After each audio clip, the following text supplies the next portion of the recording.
Aita for not adjusting our China trip to my Bill's cardio limits. I 39M recently went to China with my sister 36F. Her husband, will call him Doug 40M, their son 12, my wife and our two kids 11, 9. My sister and I were born in China, but our family immigrated to Dallas when we were young. She stayed there, got married, and had her son, while I settled in the Pacific NW with my wife, into gremlins of our own. Growing up, our parents emphasized healthy eating and staying active.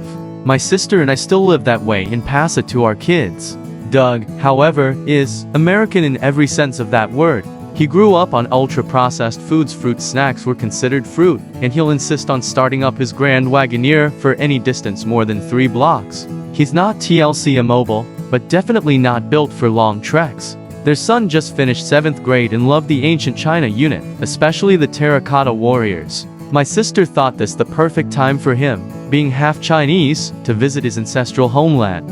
I was already planning a trip to Chongqing to see family, so we added my sister's family to the itinerary and expanded it to include places like Beijing, Xi'an, and Nanjing to match what their son had learned in school.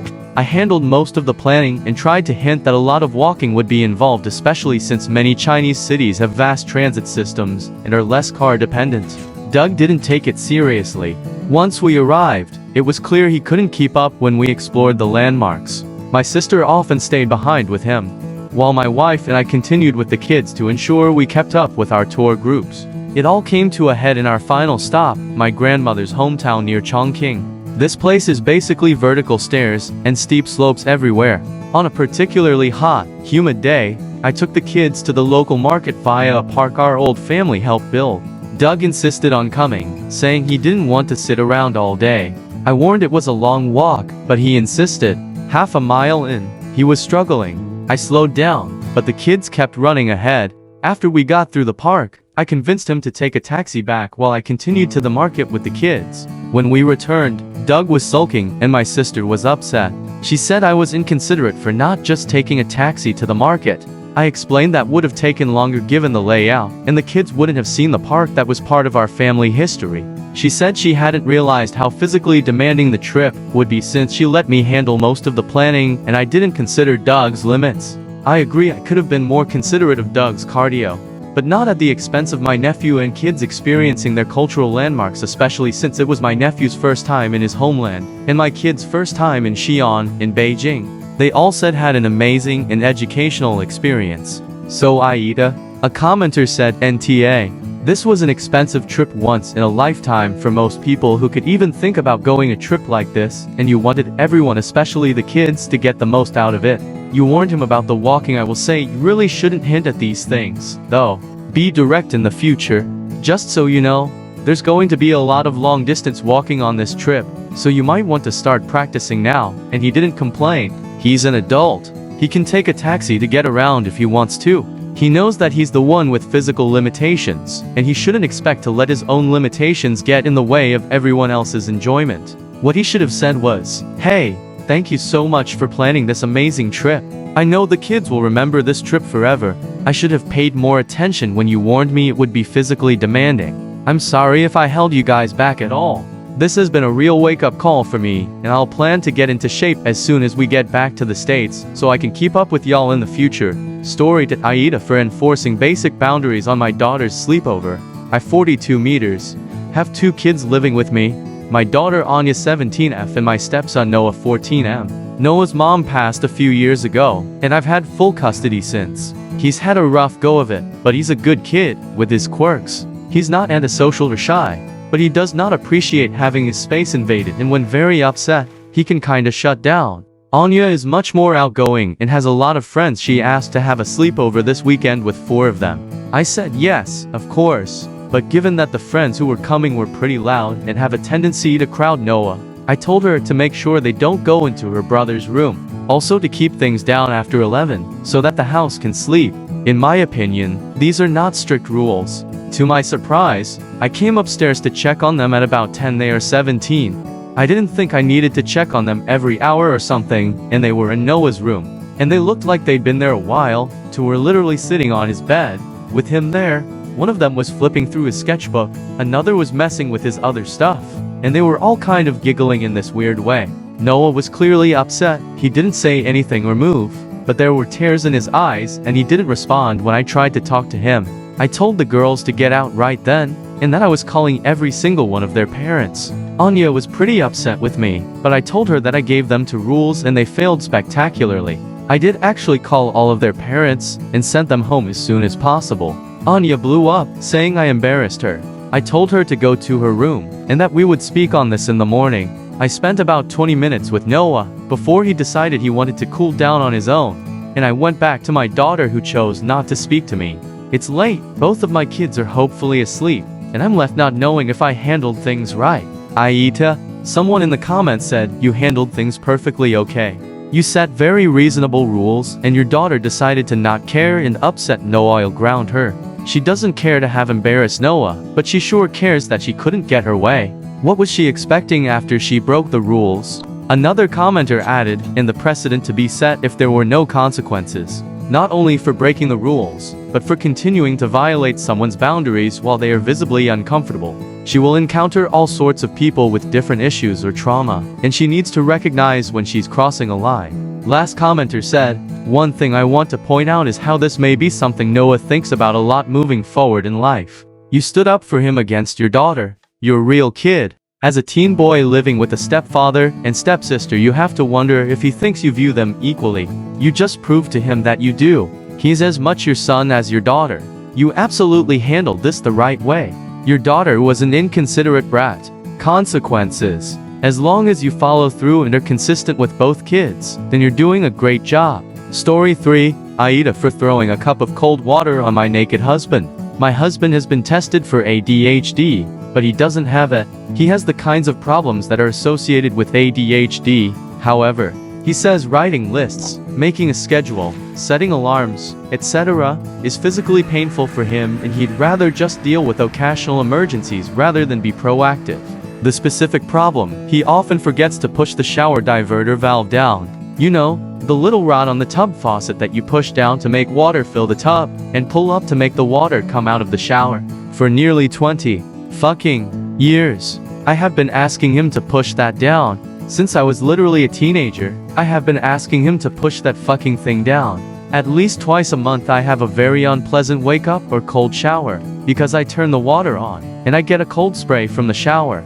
And every fucking time he's apologetic, and then a week or two later, it happens again. He will do better for a while, and then it slips in again. He is always telling me that he's working on it, and hasn't he been better about it lately? But somehow he's always working on it, always improving, but it never fucking stops. Today I had just fucking had it. I stepped into the shower, turned it on, and had a very cold and rude awakening. I couldn't fucking take it anymore. I grabbed the cup by the sink and filled it about 3 inches with cold water, and walked out to where he was standing naked. He had just taken off his pajamas and was going to take his shower after mine. Without warning, while he was looking down, I held that plastic cup firmly in my hand, and grasping it tightly, I jerked that motherfucker in a 45-degree angle to get that cold water all over his torso and face. I told him that his apologies were worth the paper they were written on. And I was tired of listening to him congratulate himself for getting better when I had been asking for 20 fucking years to stop doing this shit. I told him I don't accept his apologies, and the fact that it's an accident does not excuse it. I told him that from now on, every time I'm taking a cold shower, so is he. That I refuse to be a second-class citizen in my own home any longer, and if he refuses to make changes to treat me better, I will instead make changes to treat him worse, because I will not tolerate this any longer.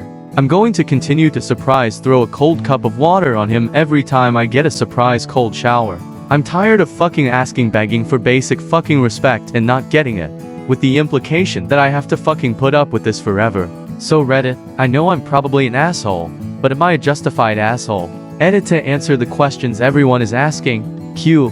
Why don't I just check myself, or why do I expect him to leave it the way I want it left? A. I don't expect him to leave it the way I want. What I expect is for him to leave things the way he found them. When he walks into the bathroom, it's pushed down. That's how I leave it, so he doesn't get blasted with cold water. But he doesn't leave things the way he found them. Instead, he often leaves the last 10 or 20% of a task for me to clean up for him. Q. Why don't I leave it the way I found it? Why don't you leave it up if he leaves it up? A. If I left things the way I found them, I would live in a sty. I would also spend a great deal of energy making things messier, as I would literally be cleaning up to make space for myself, and then undoing that work to put things back as a mess. In the comments someone said, Aita, for nearly 20 years, you could have learned to take 2 seconds, look at it yourself. This is a you problem, not him. Another commenter added, can we consider the possibility that, when someone has reached the level of throwing a cup of cold water in their spouse's face, that it's not about the one minor annoyance? Like, the post is pretty clear here. This is not my husband is a caring and supportive member of the household 99% of the time, but has this one blind spot.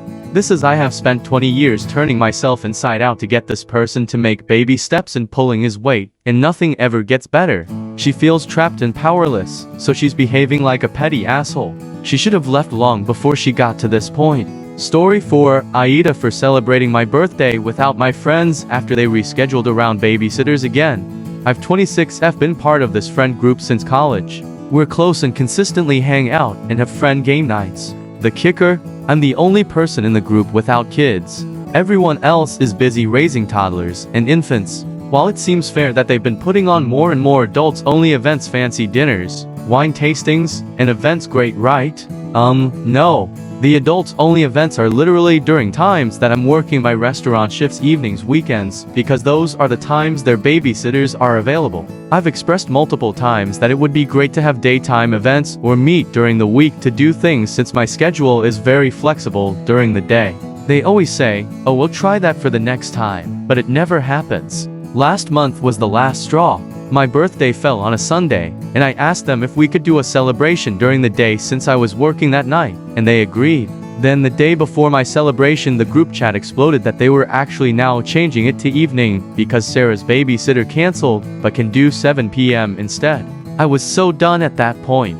I made my own plans for my birthday with my coworkers who were able to show up and post pictures on social media having the best time at brunch and escaping an escape room. Now my original friend group is hurt that I didn't even tell them we changed the plans. They are now calling me petty and that I should understand that finding childcare is hard. But I'm over being the only one who is expected to accommodate everyone else 100% of the time. But I think my job counts as an adult responsibility too, and I shouldn't have to miss my own birthday for their babysitter problems. Aita here? A commenter said, NTA. If Sarah's babysitter canceled, that means Sarah has to miss the event. It doesn't mean your birthday gets rescheduled around Sarah's needs. However, your friends have made it clear that their bond of motherhood is a priority, and you aren't in that club. So I'd suggest just making friends with normal people who don't get knocked up young instead. Final story, Aita for telling my family that my sister strongly implied that she doesn't want me at her wedding, causing most of them to RSVP no. My sister and I have always had a complex relationship, and are very different from one another. But I do love her and only want her to be happy. She got engaged a few months ago, and at the beginning of last month she called me and told me that they're going to have the wedding in Alberta since his whole family is there.